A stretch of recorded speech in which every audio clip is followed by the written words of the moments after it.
Fantastic. So we have our next session with Lelané Bezuidenhout from the Financial Planning Institute. But before I introduce her and her session, let's have a quick word from one of our sponsors.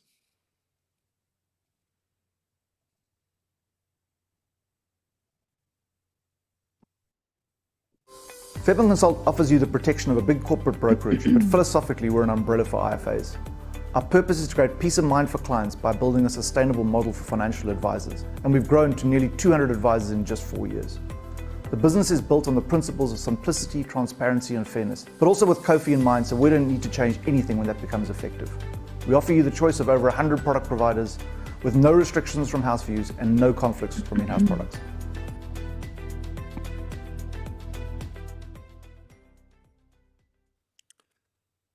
Fantastic. Alrighty. So, as I said, our next session is a bit of a regulatory update and a bit of a deeper dive into the Ombudsman Schemes and all the changes that's there. There's a lot that I was not aware of. So who better to do that for us than Lelané? Lelané, thank you very much for your time. And I'm going to hand over to you. Thank you so much. Thank you so much. I was saying to Fransha this morning, my voice seems to leave me. But Fransha, let's hope the slides didn't leave. Can you see the slides? Yes, the slides is fine. You can continue. Awesome. Technology is your best friend. You must just manage your mindset to be that way as well. But good morning, Fransha, and thank you so much for the invitation to speak to your wonderful audience this morning. And I always start off with thanking Fransha, because Fransha, you really have a passion for the industry, and your heart is really to help people develop and stay up to date with what is the latest and the greatest in this wonderful industry that we serve. Now, this is with the compliments of the Financial Planning Institute this morning. I'm just the vehicle and the instrument delivering the message for you this morning. So let's have a look at what we're going to talk about this morning. And as you know, I've got a passion for anything that is ombudsman-like. It's because it's part of my history, it's part of who I am. And I firmly believe in the work that any ombudsman scheme does. It's for the greater good of not just the industry that we serve, but also for the consumer. So let's just have a look what's going on. Today I'm going to talk about the Ombud Council. Who is the Ombud Council? You may or may not know. You may or may not know who the Chief Ombud is at the moment. She was appointed by the Minister of Finance quite some time ago already. Then the various ombudsman schemes that falls under the Ombudsman's Council, but then also the phase Ombudsman's Rules update. So there was an update that came out last week. And then also the Financial Sector Conduct Authority, the 1st of July, they have released the 3-year regulatory update. So let's have a look first and foremost if we jump into the Ombudsman Council. So who is that? So you will recognize Miss Leanne Jackson online. I've worked at Liberty Life for many years before my journey at the phase Ombudsman's office started. And then 10 years ago, my journey started at the Financial Planning Institute. But when I was at Liberty Life, so was Leanne. So I got to meet her there. She was an executive for legal there. And after that, Leanne had moved to the then Financial Services Board, the FSB, and she's also been instrumental in TCF and what TCF is, treating customers fairly. She is the pater familias, or the mother familias, if I can give it the female side of what treating customers fairly is in South Africa today. I remember when she actually started with this journey back in 2010 already, if I recall correctly. So let's have a look. So that is Leanne Jackson. She is the Chief Ombud today. She was appointed by the Minister of Finance. So let's have a look at who the Ombud Council is. And I do want to encourage all of you to actually go to the World Wide Web and put in Ombud Council so that you can see who they are and what they are all about. And they were established through the Financial Sector Regulation Act. That came out in 2017 already. Now, the objective of the Ombudsman Council is to assist financial customers to have access to effective and affordable alternative dispute resolution mechanisms that we have. And that includes complaints that relates to financial products, financial services, which includes intermediary service and financial advice, and services provided by market infrastructure such as exchanges, but also pensions, funds, etc. So the Ombud Council does not handle the consumer complaints itself, and I think that's very important. So when you look at your financial services providers complaints resolution policy, you should find in there that it doesn't say write to the Ombud Council if you are unhappy with whatever. But the Ombud Council actually oversees the financial sector ombudsman schemes. And there's been quite a few significant changes over the past year or so in the ombudsman scheme environment. But we have to understand that the Ombud Council will promote accessibility and the use of the ombudsman system. Now, I remember quite a few years ago when Charles Pillay, the late, very well respected Charles Pillay, was still with us. One of his dreams has always been a super ombud. And I wish he was here to see today that it is a reality. That we've got the Ombudsman Council that looks after all the ombudsman schemes in South Africa. But then also, for quite some time, you would find that ombudsmans, they would just send cases from pillar to post. If the long-term insurance ombudsman sees, oh, you know what, this is a case that involves a fund, they will send it via snail mail, maybe to the pension funds adjudicator. Pension funds adjudicator will receive the complaint and go like, oh, but hold on, this is not a trustee or a principal officer or even administrator of the fund. It's actually financial advice. They will then send that to the phase ombudsman. So it could sometimes have taken literally years for a complaint to end up at the right ombudsman's office. So this is what the council is then also trying to resolve, and that is to make sure that the various ombudsman schemes are actually turning around, making the circle smaller, not bigger, and actually talking to each other. And that I can confirm is actually happening. But then also the effectiveness of the ombudsman scheme is very important, and to make that this make sure there's common standards of good practice across all the ombudsman schemes. Now we need to understand why the Ombudsman Council came into existence, and also why some of the schemes had changed, and also the reason for the change that I'm going to share with you in the phase ombudsman's rules. There was a report that came out that was titled "A Better Ombudsman System in South Africa," and that was because of recommendations that the World Bank had made to South Africa. And there was quite a few recommendations in there, and I'm going to touch on a few that has since actually come to life. And I'm actually quite surprised to see how fast this has moved from the time that the World Bank has made the recommendations to some of the things that is actually already implemented today. So let's then carry on to have a look at the Ombud Council. The Ombud Council has oversight over the following schemes. The National Financial Ombud, the NFO, it's not a UFO, it's the NFO, the National Financial Ombud, and then the Pension Fund Adjudicator, the JSE Ombud, and then also the Ombud for Financial Services, in other words, the phase ombudsman. So you'll find that there's one or two ombudsmans on here that you go like, but what about the long-term insurance ombudsman and the short-term? When we know about OLTI, we know about OSTI. Why does the Ombudsman Council not have oversight over those ombudsman schemes? And the answer is simply, well, they don't exist anymore. So if you wondered why you don't see the long-term insurance ombudsman anymore, they don't exist. Now, if you are the very young age that I am today, you would remember back at the days that we had Volkskas Bank and Trust. It was 4 Allied Bank, and the fourth bank, I forget. It's 4 banks that melted into one called ABSA today. And thanks for the smiley over there. If 4 banks melted into one, the same thing happened here. 4 ombudsman schemes melted into one. And on screen, you've got the beautiful Rihanna Steyn. She is today what we know as the National Financial Ombud. And she looks at cases that the credit ombud used to look at. She looks at cases that the ombud for banking services used to look at because they don't exist anymore. And then the ombud for long-term insurance, they don't exist anymore. So she looks after those complaints as well as short-term insurance. They look after those complaints. We do have a few exclusions though. If there's a complaint that falls within the jurisdiction of Muvangu Lukamane, and you wonder who's Muvangu, well, she is the pension fund adjudicator for quite some years now. If it falls within the jurisdiction of the pension fund adjudicator, Rihanna cannot look after a case that Muvangu was going to look at, but also then the phase ombud, Advocate John. They cannot look into cases that the phase ombud would actually look at unless if the phase ombudsman and the pension fund adjudicator says, you know what, this is actually something that does not fall in our jurisdiction. So a phase ombudsman case would, for instance, be this does not relate to the delivery of financial services, which is advice and or intermediary services. It is actually with regards to a repudiation of a dread disease claim. And there was no bad advice, it was just repudiated. So that could then go back to the National Financial Ombud. And the same with Muvhango, the pension fund adjudicator. She could say, but there's nothing that's wrong here. This is actually something that has to go back to the administrator that is looking after the fund. It's not actually something that falls within my jurisdiction as the pension fund adjudicator.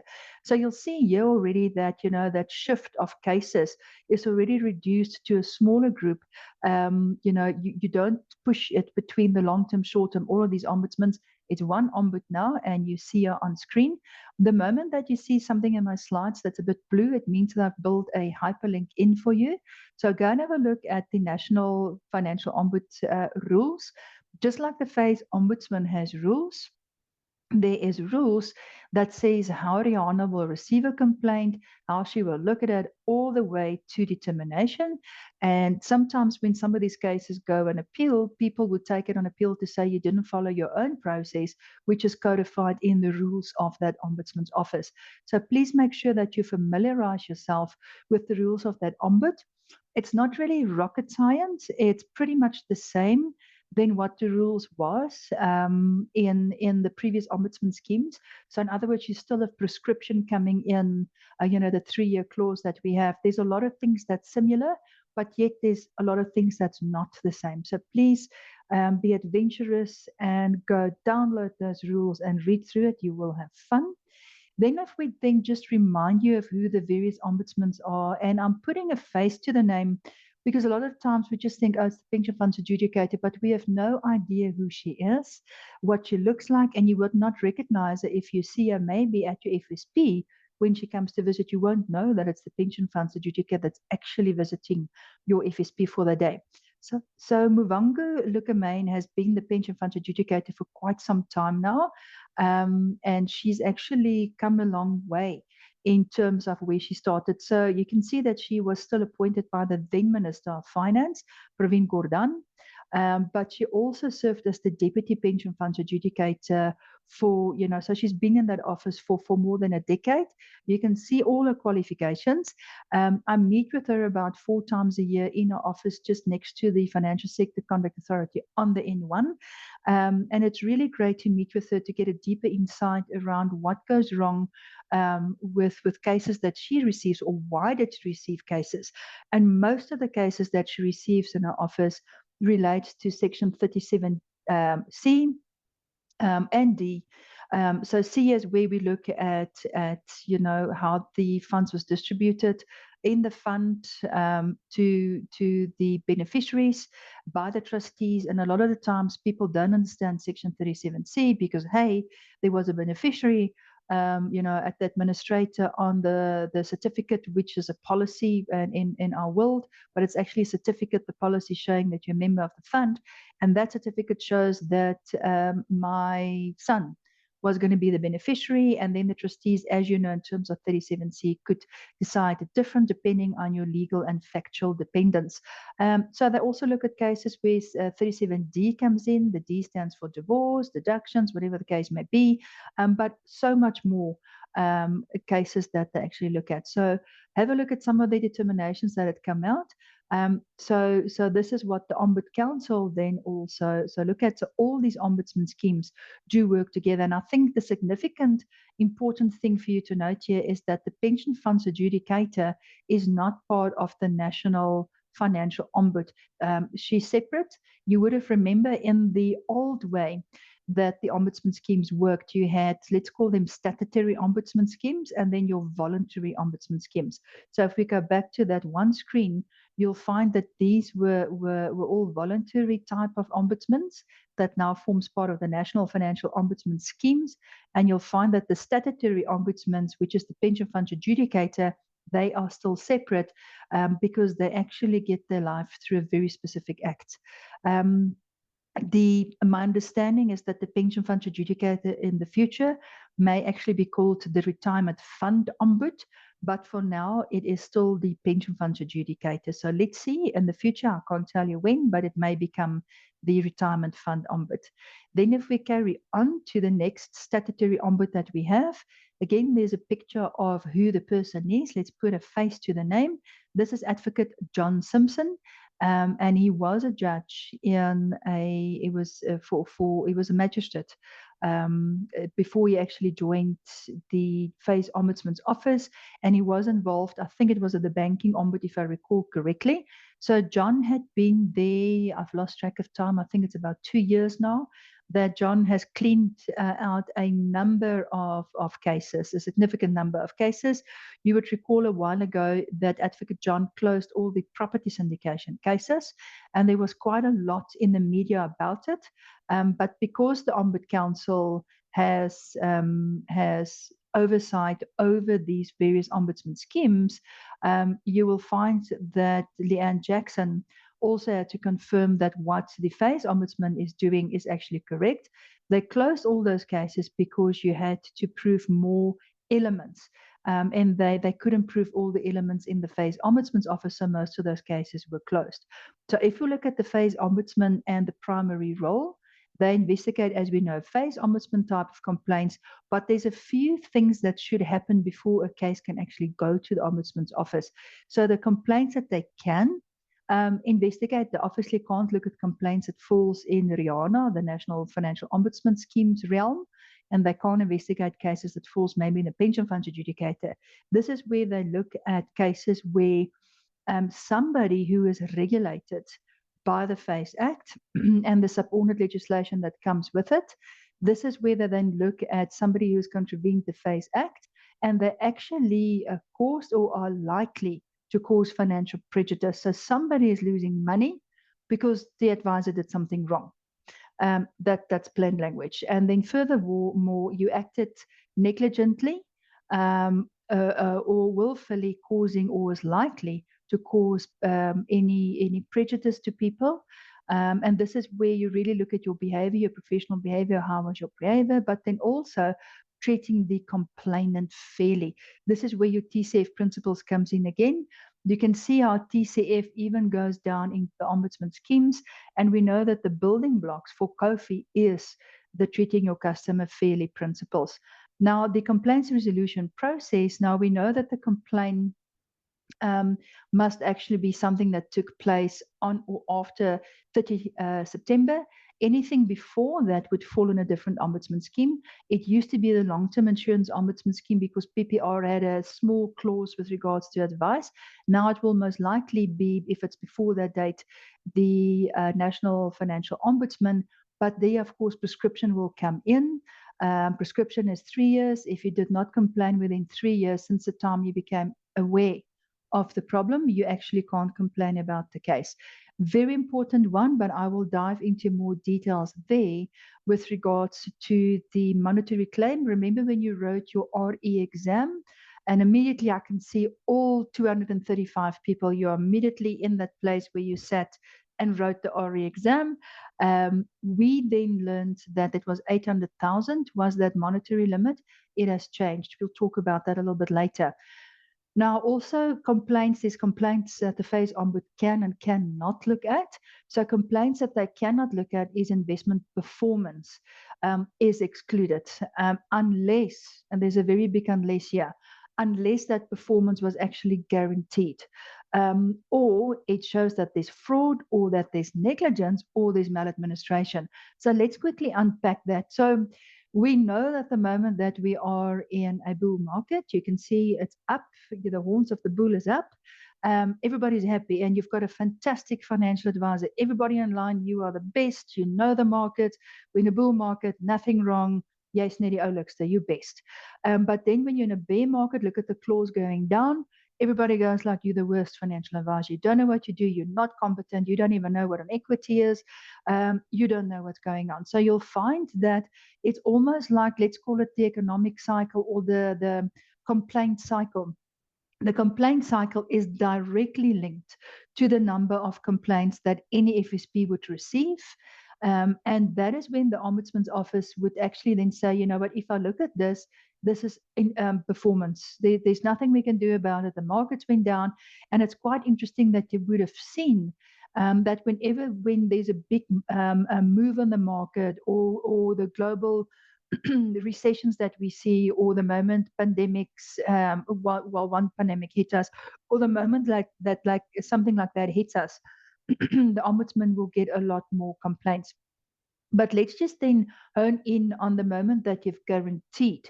So in other words, if it says I guaranteed, this is a guaranteed capital bond income option. So you pay the income, and then the portion is guaranteed. But when it comes to maturity date, all of a sudden the guarantee fell away. You know, that is something that the Ombud would look at and say, but here's the policy document, here's your documents, here's your record of advice, here's your financial needs analysis. You said this money is actually guaranteed. And the client made an informed decision. That's the basis of everything. They made an informed decision based on information you provided. You said this money is guaranteed, and it actually is not. So that's when that steps in. But then you also have fraud. We've seen a few cases where people would take the money, advisors, they would take the money, they'll say, I promise I'll invest the money for you. They never do. They take the money and they buy whatever they have to buy at that point in time for themselves. You'll find that 9 out of the 10 times that this happens, unfortunately, in families, or it happens with very close friends, where friends and family will trust you with the money, but because you think, oh, you know, it's my father-in-law, I'm sure he won't mind if I buy a new bike. You know, I'll just put the money back later. And then it actually turns out that your father-in-law actually didn't like that you buy a new bike, and he actually wanted his investment to perform in the market. They will then take you to the Ombudsman scheme. Any Ombudsman scheme, we've actually seen that before. I remember when I worked at the Ombudsman's office, you would see it's normally family or friends when this happens. But then negligence. I remember one of the cases that we worked with in the FSP where I worked at, but even at the Ombudsman schemes, we've seen it. And we sometimes, from time to time, see it at the complaints that we are receiving from consumers against the members at the FBI. So this is where somebody would ask, you know what, I need you to change my portfolios. I don't like this anymore. You've done all your phase requirements. You went through the risk analysis, and you actually make a recommendation. You know what? Looking at your risk profile, blah blah blah blah. You know the process. We are going to change, and then what happens? All the switch forms are filled in. It's signed and sealed. Today is the 10th of July. I think it's the 10th of July. You then forget about it, or you've given it to your personal assistant or the person in the office who assists you. They don't do it. For some reason, they missed the email, or the case that you've loaded for some reason got missed in cyberspace. And 2 weeks later, you go like, oh, oops, this has not happened. The client has phoned. And in that time, the markets has actually improved because somebody said something very nice and the market's improved. And then the client goes, but where's my growth? And at the time that you do the portfolio switch and that improvement in the market, you know, the fund manager is not going to say, oh, don't worry, because you didn't do it, I'll backdate the switch for you. That's not going to happen. They will not backdate the switch fee unless if the problem was on their side. But if it's your negligence as the advisor because you didn't do the switch, that is a classical example of a PI claim. I think one of the worst ones I've seen is where there was an advisor who had to do a switch for a whole fund. And there was a lot of people obviously within the fund, and it was a massive loss because it did not take place.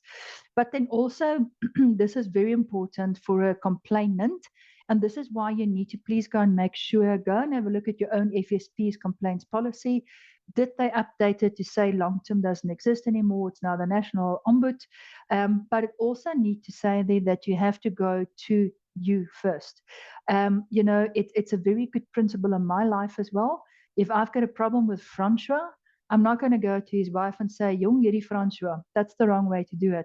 I go straight to Francois and I say, Francois, I don't like A, B, and C. Can we resolve it? You're not going to go to the wife directly, and this is the same. If your consumers is upset with you, the right thing to do is for your client to come to you and say, you know what, I'm not happy with what happened here. And 9 out of the 10 times, it's because the client did not understand something, or they didn't receive something, and they go like, oh, now I understand. And this is why complaints must be managed this way. They have to go to the FSP. If you are, for instance, a tied representative of an FSP, the complaint will go to, I'm going to use Liberty Life as an example because that's where I worked. It will go to Liberty Life. Liberty will receive it. The complaint, in terms of the complaints policy, will go to the key individual. Key individual will work with the branch manager, the representative, to try and resolve the complaint directly with the client. And it's only after that complaint could not have been resolved within 6 weeks, this is very important, that the client can actually go to the Ombud. So the question is, what happens if the client did not go to you directly to try and resolve it? Well, the first thing that the Ombud asks for is to say, give us, complainant, proof that you've actually written A to the financial services provider, and that B, that your complaint was not resolved to your satisfaction, and C, why not?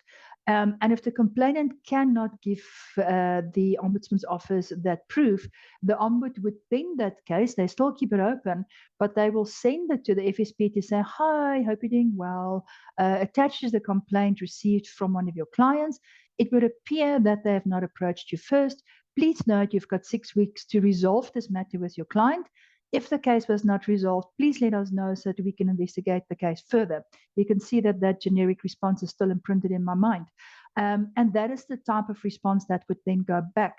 And then obviously one of the things that any ombudsman scheme can also not investigate is something that is already in the court.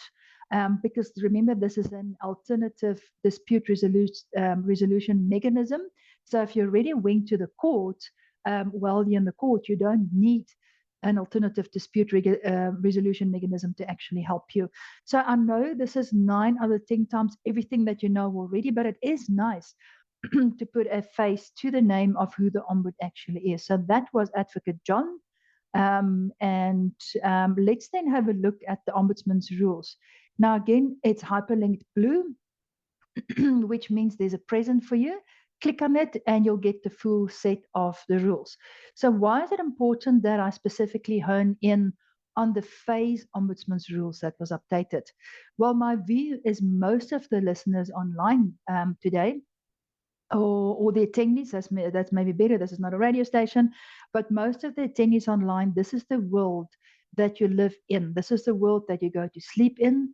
This is the world that you breathe in during the day. And this is the world where you have your fun and where you really enjoy life and where you make a living in. So this rules is very important to understand. So what has changed? So remember, I spoke a little bit about the banking ombud and one of the recommendations they had made. So ever since 2004, when the Phase Ombudsman's Office came in. Now, remember the Phase Act, even though it came in 2001, the Ombudsman's Office only opened on the 30th of September 2024. And I know everybody says the 1st of October near. It's the 30th of September. And the reason why I remember that date so vividly, it's my wedding anniversary as well. So on that day, it opened to say it's 800,000 only. They can only write determinations up to 800.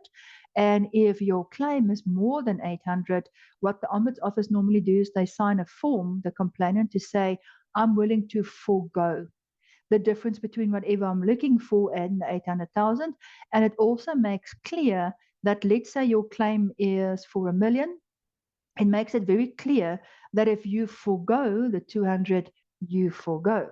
You cannot receive a determination and then still hold the advisor liable to 200,000 or try to go to the court to try and get that money. It's gone. And I think what consumers must also understand is a determination is not a EFT immediately into your bank account. I was going to say a signed check, but we don't have checks in this country anymore. It's not an EFT into your bank account of stop stars 800,000 rand. No, it's not the case. The moment the determination is issued, and this is why it's so important that we understand the seriousness of any determination, but especially the Phase Ombudsman. So the moment you receive a determination, you can obviously appeal the matter. But let's say you don't appeal it and you go like, oh, let's see where it goes.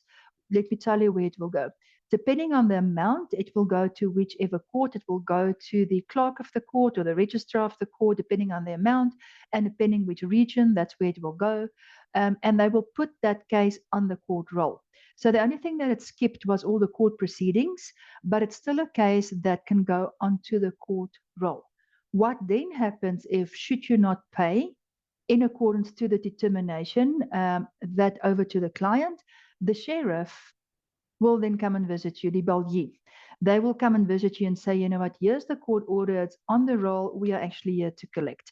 So it really is not a good thing to have a determination. And why am I highlighting it? Because it's in your best interest to try and resolve the case with your client within that 6 weeks that you actually have. Now, that limit, what I'm actually getting to is has increased to 3.5 million. That is quite a difference. So I can hear everybody go like, yeah, why this big difference? Well, it's been 800 since 2004. So 20 years later, 20 years later, the bank ombudsman is saying, listen, this 800,000 never kept up with inflation. It never kept up with how the world had changed. And even up to the type of investments people make, the life cover that pays out, et cetera, et cetera. So the agreed amount was 3.5 million. The Ombud Council did send out the draft rules for public comment. It actually came out twice. It came out from the Financial Sector Conduct Authority first, and then the Conduct Authority and the Ombud Council met and say, it's actually not for the Conduct Authority to send that out because it used to be a board notice. It's actually going forward rules from the Ombudsman Council, so we're going to send it out again. So there was 2 opportunities for public comment, and the overall feedback was 3.5 seems fine, and that was accepted. So what is important to understand here is it speaks directly to your PI cover. So make sure that you've got sufficient PI cover in place that can cover sufficient amounts.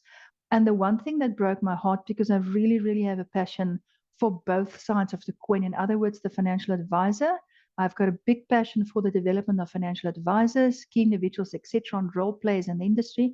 But I also have a passion for consumer protection. So it's 2 sides of the coin. And I think one of the things that really broke my heart is one would see that's a complaint, and the advisor would say, let's just see, kom ons kyk, let's see where this complaint's going to go. And then we left it too long, and bam, there's a determination. Your insurer then says, but you've left it for 2 years. You never told us that there was a claim. So sorry, we're going to repudiate. We're not going to help you here. So the key here is the moment you receive a claim and you see that this could be something, immediately notify your PI insurer and say, you know what, I've got a claim. I'm not sure what the outcome is going to be. It's with the Ombud, but please take note, notify them to say there's something, so that when something maybe doesn't go in your direction and the complaint is not resolved, that the PI insurer cannot turn around and say, but you never told us. So be kind to yourself there. What is important though, remember the rules of the FACE Ombudsman was a board notice, just like the General Code of Conduct that is born underneath from the FACE Act. The FACE Act says there shall be a code that tells the world how you should behave. That is a board notice, the General Code of Conduct. Just like that, the rules of the Ombudsman's Office is also a board notice, subordinate legislation. Subordinate legislation going forward will no longer be board notices, but conduct standards. And we've seen a lot of that coming out already. So Board Notice 81 of 2003 is repealed. It was put to bed. It's sleeping. We now have the new rules. That is the Ombud Council's rules for the Office of the Financial Services Ombud, which is in short the FACE Ombud.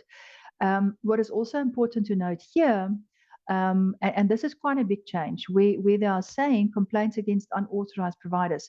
The FACE Ombudsman will not handle complaints regarding services provided by unlicensed individuals. Now, we've seen a few cases like that over the years. I don't know who can remember the RVAF cases, Relative Value Arbitrage Fund. Back in the years when those complaints were received, I think it was 2012, around those years.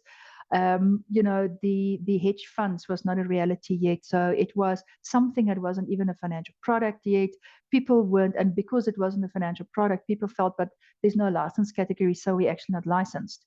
The Ombud then looked at those cases, and then years later, a lot of them were kicked out anyway. But this is a significant change to say if there's an unlicensed person, in other words, you are in breach of the FACE Act that says you must be licensed and you must be fit and proper at all times.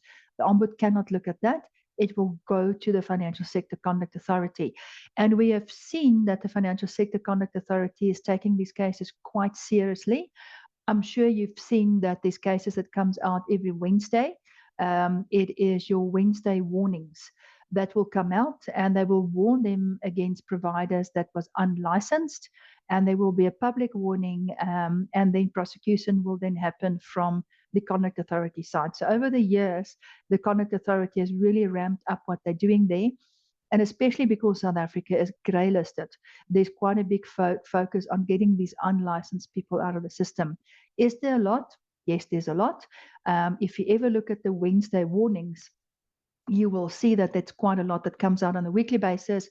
And please join us for the Propulsion Show on a Friday morning. On a Friday morning, you will see that the Financial Planning Institute gives a 5-minute update on FPI current affairs. And that's normally myself and or Nikki McDonald, the head of certification at FPI. She's the one that sets the exams, as everybody knows her, but she also sets standards for us. We will then do the update. And normally in those updates, we will then say, these are the warnings that came out. So if you're not on the show on a Friday morning yet, please join us. Then cooperation from providers. This is also a very important one. I remember when I worked at the Ombuds office, people would just ignore you. You would send the one notice after the other notice. You'll never get a response. They just ignore you. And the Ombud is saying, no more. The Ombuds Council is also saying, no more. If you keep on ignoring us, just don't. So new consequences for financial services providers that do not cooperate with the FACE Ombudsman include mandatory reporting of material contraventions or failures to the Financial Sector Conduct Authority. Now, that provision has always been there in Section 10 of the old rules to say that the Ombud can at any time write to the then FSB. But now this is a lot more serious, where the Ombud will still keep the case open, but they will alert the Conduct Authority that this person from this FSP just doesn't bother to give us a response. And then the Conduct Authority is on your back as well as the Ombud. So respond. The FACE Ombud then also has discretion to resolve a complaint based on available facts if the party fails to respond or to comply with the rules. So if you don't respond, you can maybe still, not maybe, you'll still get your finding. It could be that the case is dismissed on the available facts at the end, or it could be that, you know what, this is such a strong case, we did not receive your response, we are actually going to go ahead with the determination. And remember the consequences of a determination. Key here is resolve the case as best and as quick as you can. Don't let it go too far. But with that, it doesn't mean roll over and play dead. Consumers are not always right. I have to say that as well. Now, if we then quickly look, I'm aware that I've got 5 minutes left. The Financial Sector Conduct Authority published their updated 3-year regulatory plan. It's on their website, but for the sake of time, I'm just going to highlight some of the new projects. I'm not going to dive in what they have done. I'm just going to say, looking forward, what are we going to see? So there's a joint standard for third-party service providers that will be updated. The joint standard on capital requirements for over-the-counter derivative providers, that's when ODP is over-the-counter derivative provider, to strengthen the capital requirements there and risk management rules. We've seen the risk management rules being strengthened for FIC. Then furthermore, prudential standards for quarterly regulation 28 reporting. And this is regulation 28 in terms of the investment performance in retirement funds. Implement holistic quarterly reporting for pension funds. So we all know what Reg 28 is. I'm not going to go into details there. But then also amendments to the Financial Sector Regulation Act's Conduct Standard number 1. And that is the one that talks about Section 14 transfers. If you're a member of the FPI, you would have received a notice from myself. We normally publish notices when there's documents for public consultation.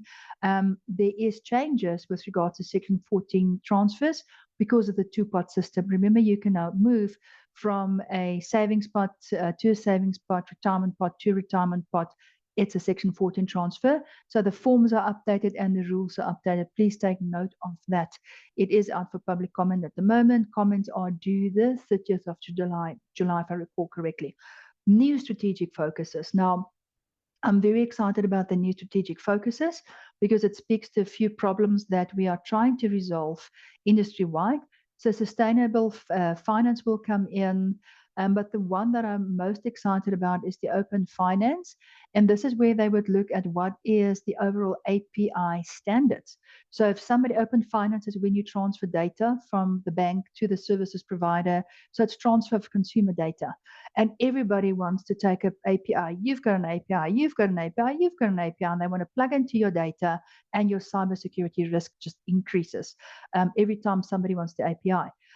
So they are looking at standards for the data and standards how data should actually be transferred because it's consumer data. Then also very exciting is artificial intelligence and machine learning. What is the recommendations from a governance point of view? King 4, in other words. So any governance point of view, what is I call it techno-ethics. What is the techno-ethics for AI? Should there be ethics? Yes, there should be. And then also operational risk, cloud computing, etc., transitional requirements from a prudential regulation point of view, and then also guidance notes and interpretation rulings that will come out with regards to the various frameworks that they're working with. And then in closing, there's key areas that they're focusing on, and that's developing a new conduct regulatory framework under COFI. COFI will definitely come in, and we'll see a lot of guidance documents that will come out in terms of let's say, for instance, a transformation policy. What should the transformation policy look like? So I look forward to some of the guidance notes coming out there. Aligning financial markets regulatory frameworks with international standards. And that's where we have to make sure that as an industry that we stay quite close to that, because South Africa is quite unique. We're not Australia, we're not UK, we're not the US. We are proudly South Africa. So we need to make sure that the standards that comes in is actually working for the environment or the matrix that we find ourselves in. And then also addressing peer review findings and emerging risks. So if you want to read the full updated strategy, it is on the Financial Sector Conduct Authority's website.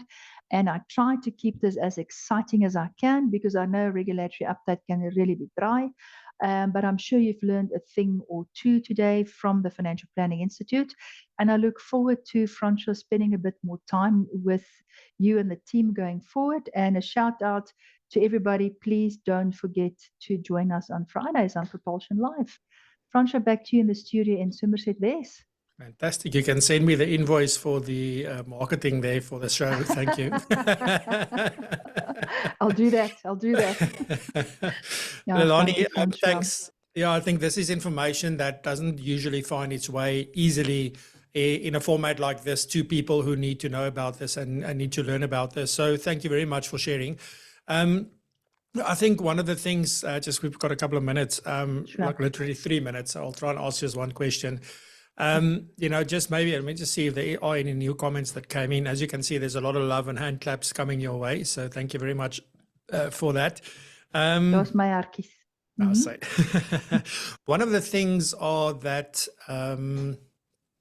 I think is pertinent. And by the way, the other day on the show, I was talking about advisor titles and things like that. And we're going to put on a panel discussion and all of it. So the question actually came up in the chat here, where somebody was asking around, is it possible from an FPI point of view to make it easier for consumers to confirm whether somebody is indeed a certified financial planner, because people can just willy-nilly say they are certified financial planners and there's nothing stopping them from doing so, and then the public believes them. So just maybe you want to comment on that? Awesome question, and thank you to the person who asked the question.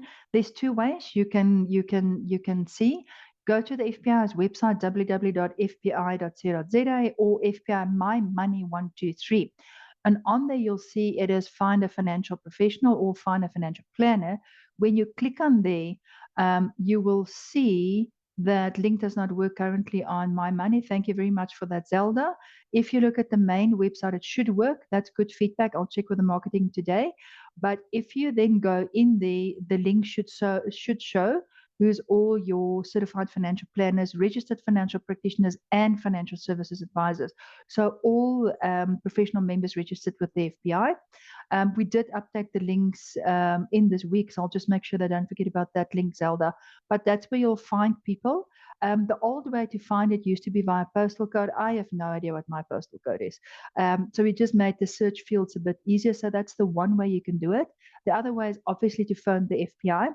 But a brand new initiative that we launched, Francois, the 1st of June. All professional members online, it's important that you know about this. We have taken hands with Accredible, and that is via the Financial Planning Standards Board for certified financial planners. So what happens if you are in good standing? In other words, your CBD is up to date, your funds, your fees are paid, and you've done your code of ethics. In other words, the FBI, not the FBI, the FBI is not looking for you. You are in good standing. It will then issue your certificate.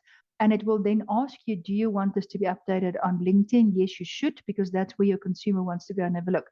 So if you go have a look at my profile, go in there, and down at the bottom it says Lelané certifications. Click on mine, because I am a certified financial planner myself. You click on it and it opens your certificate. So consumers can actually go and verify you online. And the moment that you're not in good standing, that certificate will disappear. And if you are still using Lelané Bezuidenhout, CFP on any social media platform, and that certificate is not there from Accredible, our legal department will actually get hold of you. This is not a threat. It's unauthorized use of the CFP mark. We had an interesting question today from a member or an ex-member who said, I'm not a CFP anymore. I don't understand why I can use my stamp anymore. Now my stamp is behind me, or here it is. I'm a commissioner of oaths, so as all CFP professionals. This stamp you need to chuck away if you're not a CFP professional in good standing anymore. It's because you are a CFP professional. You are a commissioner of oaths. Francois, I hope that answered the question. Fantastic. Thank you very much, Lelané. Just if anybody is interested in looking at the FBI, becoming a member, can you just quickly, where can they go? Absolutely. First place is our website. There should be a place where it says become a member. It will take you to our website. Alternatively, you can email businessdevelopment@fbi.co.za. And if that's too long, you can just email ceo@fbi.co.za. I will make sure that your application gets through to the right people. The person that works with her directly is Patrick Donation. But CEO@FBI is easy to remember, or business development at FBI. But first prize is if you register on our website, because it will follow the case creation in the background. Fantastic. Lelané, thank you very much. Insightful session. Really appreciate it, and wish you well. Thank you so much. Ladies and gents, that's the end for this. We're taking a short break for 20 minutes or so, a little bit less probably now, but we'll be back at 12:15 for our fifth and second last session. So see you back at 12:15. Thank you so much. Okay, Blessings, everybody. Bye, Yella. Bye.